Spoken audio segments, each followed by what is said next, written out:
Grabar. Estamos grabando en este momento nuestra segunda plática, en este caso de la cuestión de pláticas informales sobre acuarios plantados y terrarios de Exnutrient. Y así como vayan llegando, voy a ir aceptándolos, ¿no? Voy a compartirles la pantalla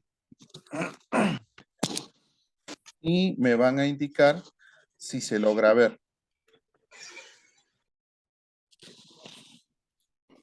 Listo.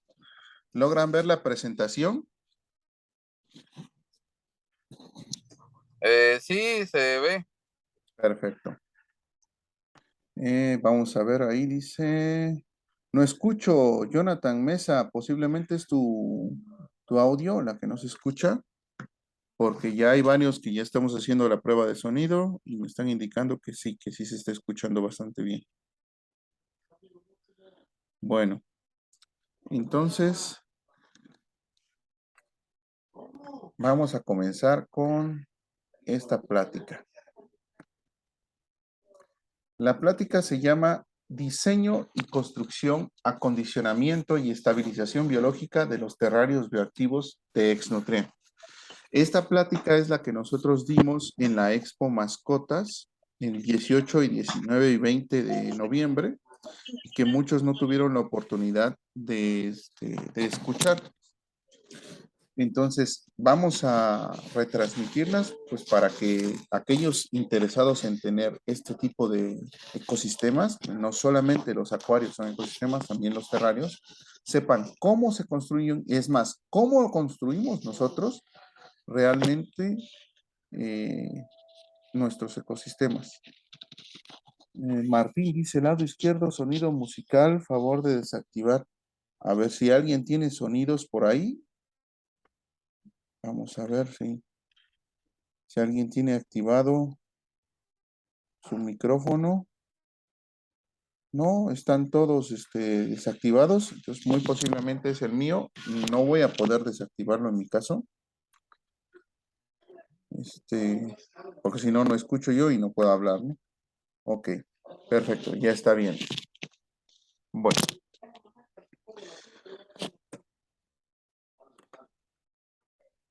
¿Qué es un terrario? El diccionario nos indica que un terrario es un espacio cerrado y controlado que pretende reproducir las características del ambiente en el que habitan ciertos seres vivos. De este modo se busca facilitar la supervivencia de los animales en este tipo pues, de cautiverio, ¿no? Yo considero que esta es un error eh, de la definición. Esta es la definición que encontramos en Google, en los diccionarios, ¿no? Primero, ¿por qué? Porque nos dicen que es un espacio cerrado. Un terrario no es un espacio cerrado. Y controlado. No podemos controlar al 100% lo que pasa dentro del terrario, ¿no? El pecado ahí es que pretende reproducir. Ahí es obligatorio que debe reproducir las características ambientales. No es una opción.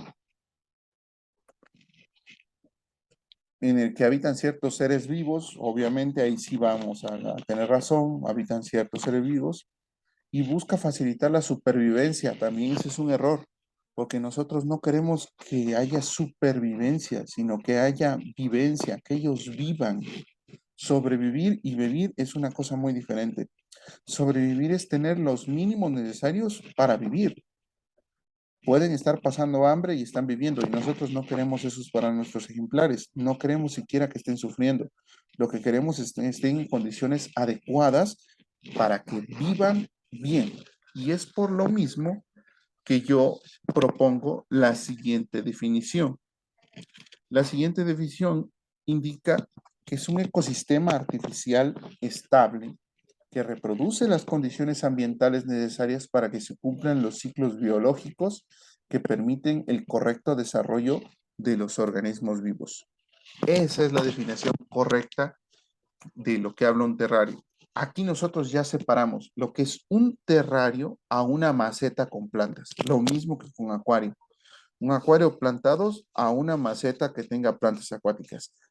Entonces, hablamos de dos cosas diferentes. Un entorno ecológico que me permite tener un organismo vivo y el otro no me lo permite. Entonces, ¿cuáles son esos ciclos biológicos? Los ciclos biológicos es el ciclo del carbono, el ciclo del nitrógeno, el ciclo del agua, el ciclo del fósforo y el ciclo, los ciclos de vida. En este caso, ¿cuáles son los ciclos de vida? Pues las cadenas tróficas. Lo que conocemos,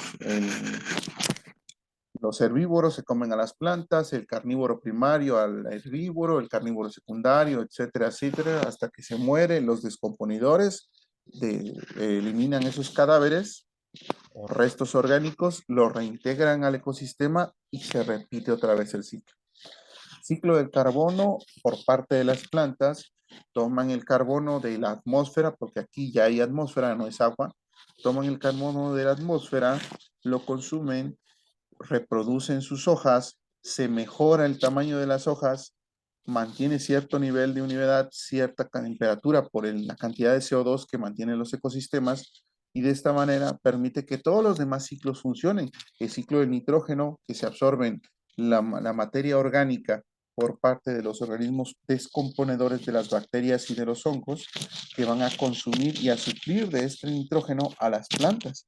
Y el ciclo del agua, que eso es importante, se tiene que suplir, en este caso se tiene que agregar de alguna forma, pero basta con decir que el agua se atomiza dentro del terrario, las plantas se impregnan, las raíces los toman, el calor hace que se evapore, se mantiene cierta cantidad de vapor y esa cantidad de vapor va a permitir que los organismos se encuentren vivos dentro de nuestro terrario. Mira, que es un terrario.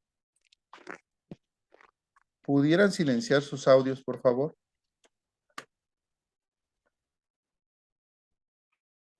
Ok. Ahora sí. ¿Cómo o qué herramienta utilizamos para diseñar un terrario?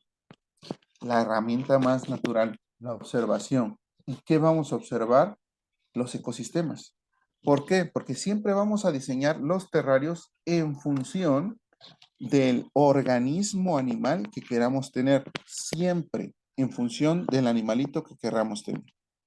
Entonces, así hay animalitos, por ejemplo, que pueden vivir en climas fríos que no van a poder vivir en climas cálidos. Por lo tanto, tenemos que emular, tenemos que indicar, hacer dentro del terrario las condiciones adecuadas para imitar el ecosistema. Y en este caso, por ejemplo, les presento la tundra, que son zonas con mucha nieve, baja temperatura, humedades relativamente bajas. Posteriormente está la taiga, que son ecosistemas muy parecidos. Y de ahí los ecosistemas van a ir cambiando, como los bosques secos, que son los que se parecen más a la ciudad de Oaxaca, temperaturas elevadas, porcentajes de humedad bajos, pero aún con plantas y suelo seco, selvas secas que casi no tienen lluvia, pero tienen mucha humedad en la parte del fondo y permiten que se desarrollen las hojas, los árboles en la parte alta. Los bosques de nube que los tenemos aquí en la ciudad de Oaxaca, en la Sierra de Puebla, en la Sierra de Chihuahua, donde la temperatura puede variar desde muy fría hasta muy cálida, pero eso sí, debe de tener una temperatura, un porcentaje de humedad muy alto, casi del 90%. Aquellos que hayan ido a las sierras o hayan pasado por ahí, pues siempre hay neblina. Entonces, estos lugares siempre van a tener una cantidad de humedad muy alta y una temperatura baja.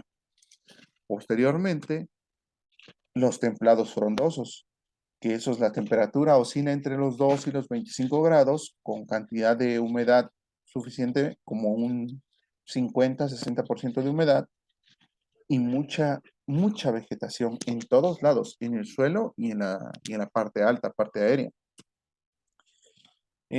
Los bosques templados de coníferas, con mucho musgo, suelo rico en humedad, pero no inundado, árboles que están llenos de vegetación en la parte alta, no en la parte media. El bosque caducifolio templado, muy parecido al de, sí, al de coníferas, pero con la característica que pierde las hojas en otoño y en invierno. Bosque caducifolio o subtropical de coníferas también tienen sus propias características.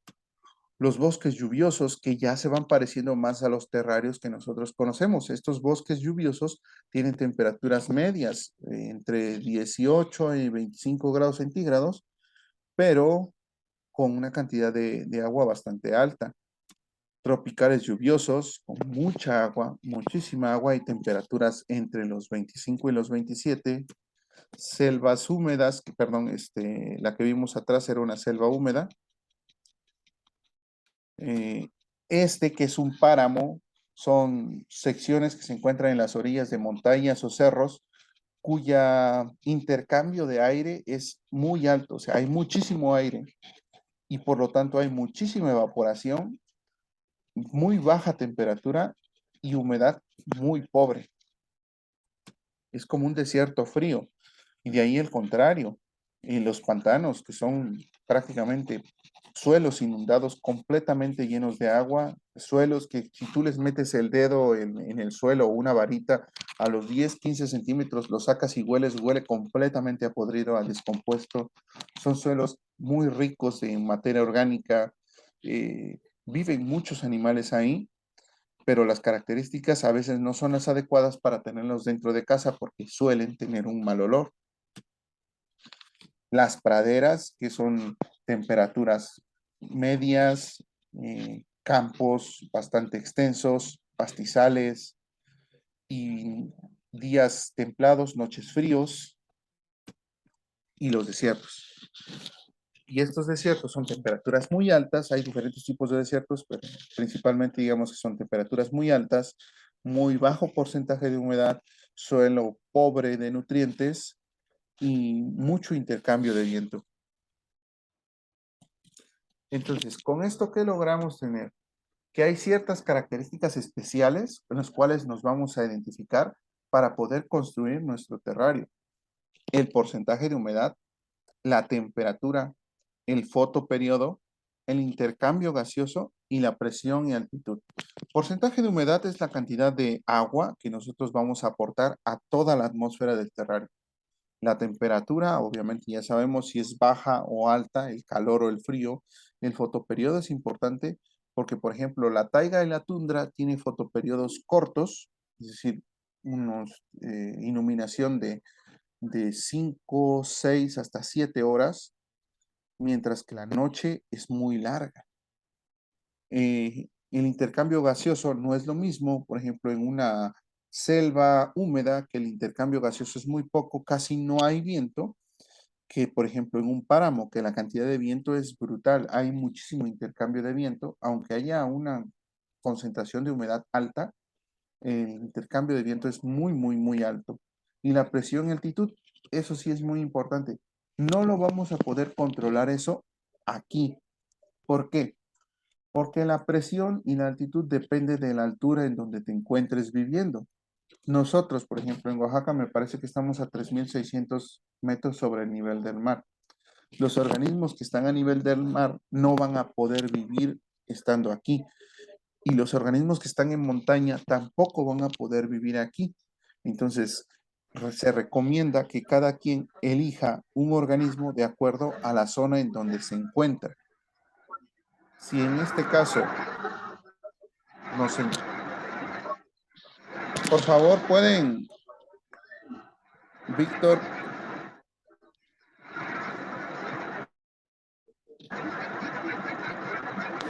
puedes, gracias. Entonces, esa es la cuestión con la presión. Hay organismos entonces que tenemos que ver que la presión sea la misma en el sitio de donde vienen o que ya hayan sido adaptados, reproducidos en cautiverio y se encuentren en las condiciones de donde están siendo reproducidas. ¿Sale? ¿Qué tipos de terrarios vamos a encontrar? Los más comunes son los terrarios desérticos. De ahí existen los acuaterrarios. Los desérticos, ya saben, la cantidad de agua es prácticamente nada. No hay agua, una cantidad de agua muy, muy, muy pequeña, por debajo de un 10% de agua, que son adecuados pues, para pogonas, geckos leopardos, para geckos de pared aquí en Oaxaca, para tortugas de desierto y ranas de desiertos, que sí las hay. De ahí el acuaterrario es importante definir que son dos zonas separadas en donde está tierra y agua. No se juntan. Eso sí es importante. Es decir, el suelo donde se encuentra la tierra no están inundados. Eso le va a dar características diferentes al agua y a la tierra. El paludario, ese sí tiene dos áreas determinadas, pero visualmente separadas, mas no delimitadas. ¿Qué quiere decir? Que la zona de agua se toca con la zona de tierra, están en constante intercambio. Y por eso mismo la zona de agua suele tener muchísimos nutrientes y es uno de los terrarios más difíciles de tener porque muchas veces se les llena de algas. Entonces es importante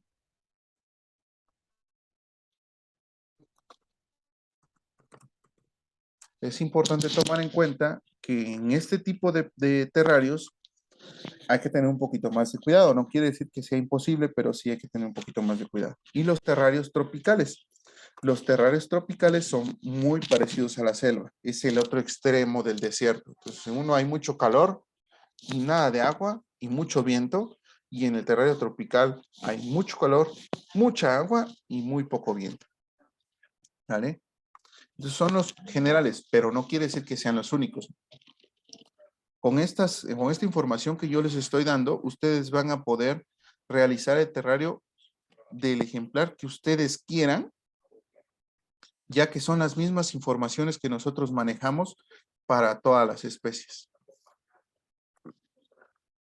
¿Cómo elijo qué tipo de terrario necesito? Lo que yo les dije en un principio, en función de la especie que quiero mantener. No es lo mismo un terrario para una rana arborícola que para una rana acuática que para una rana de desierto. No es lo mismo, por ejemplo, para un reptil que sea una iguana, un pasarrío o ¿cómo se le llama? Una pogona, un gecko leopardo, un camaleón. No es lo mismo un terrario para una tortuga de ojos rojos, para una tortuga caimán que para una de desierto, y ni se diga para las serpientes. Entonces, cada uno de ellos tiene ciertos tipos importantes de características necesarias que tiene uno que cubrir para poder tenerlos. Y si nosotros no queremos tener esos organismos, no hay problema. También podemos tener terrarios con insectos. Por ejemplo, está el terrario de orquídeas para mantis religiosas orquídeas.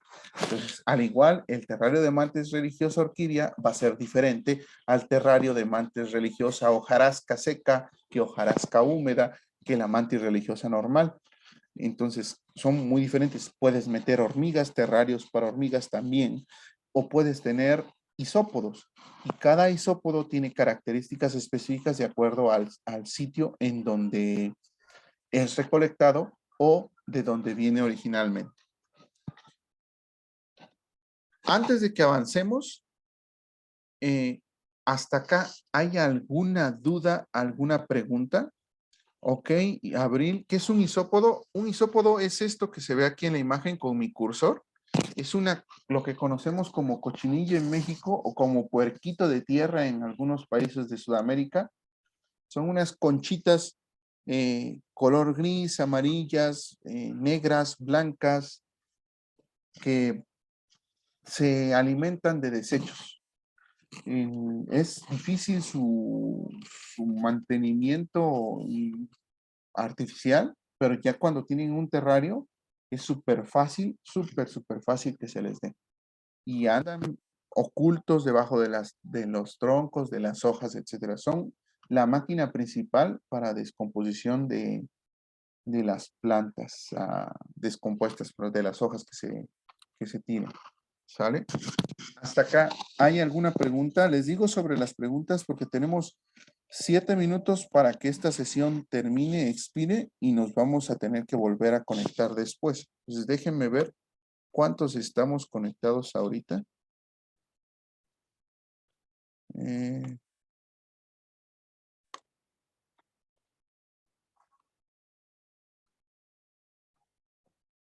Somos alrededor de 20, me parece, los que estamos conectados.